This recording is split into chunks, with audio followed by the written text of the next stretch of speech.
എന്നിട്ട് ഈ സംഗമത്തിൽ പങ്കെടുത്ത ഒരു സ്വാമിയാർ, അത് ശ്രീരാമദാസ മിഷൻ്റെ ശാന്താനന്ദ മഹർഷി പറയുകയാണ്, വാവർ തീവ്രവാദിയാണ്, വാവർ മുസ്ലിം തീവ്രവാദിയാണ്, അയ്യപ്പനെ ആക്രമിക്കാൻ വന്നയാളാണ്, അതുകൊണ്ട് ഈ വാവരുടെ പള്ളിയിൽ പോകരുത്.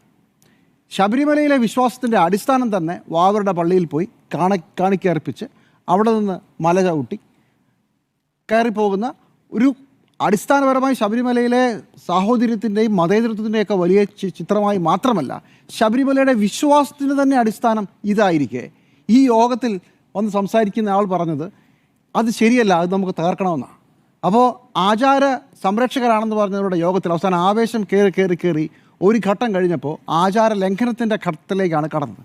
ഈ പണ്ട് നാട്ടിലെ ഒരു കഥയുണ്ട്, ഈ മൗനജാഥ നടക്കുകയാണ്. അപ്പോൾ ആവേശം കൂടി വന്നപ്പോഴത്തേക്ക് അവസാനം അതിനകത്തുള്ള ആൾക്ക് ആവേശം കൂടിയിട്ട് മൈക്കും വേണ്ട, ഒരു കോപ്പും വേണ്ട, മൗനജാഥ സിന്ദാബാദ് എന്ന് ഒരാൾ ആർത്ത് വിളിച്ചു എന്നാണ് പറയുന്നത്. എന്ന് പറയുന്ന പോലെ ഈ സമൂഹത്തെ കണ്ടു കഴിഞ്ഞപ്പോഴത്തേക്ക് അങ്ങ് അലറി വിളിക്കുകയാണ്. അല്ലെങ്കിൽ തന്നെ ശബരിമലയിൽ ഏത് വിഭാഗത്തിലുള്ള ആളുകൾക്കും കയറാം എന്ന ഒരു വിശ്വാസം ഇരിക്കെ, എല്ലാവരും അയ്യനായി മാറുന്ന ഒരു സങ്കല്പം ഇരിക്കെ, ശബരിമലയിൽ ഹിന്ദുക്കൾ മാത്രമേ കയറാവൂ എന്ന് പറഞ്ഞ് കേസ് കൊടുത്തയാൾ ഭാരതീയ വിചാര കേന്ദ്രത്തിൻ്റെ വൈസ് പ്രസിഡൻ്റായിരുന്ന ആളാണ്. അപ്പോൾ ആചാര ലംഘനം അവർക്ക് ഇഷ്ടമുള്ള പോലെയാണ്, ആചാരവും അവർക്ക് ഇഷ്ടമുള്ള പോലെയാണ്.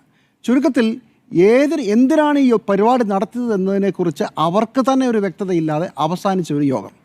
ആകെ ചെയ്തത് സർക്കാരിനെയും പിണറായി വിജയനെയും CPM-നെയും 10 തെറി വിളിക്കാൻ കുറേ ആളുകളെ കൂട്ടി ഒരു യോഗം നടത്തി.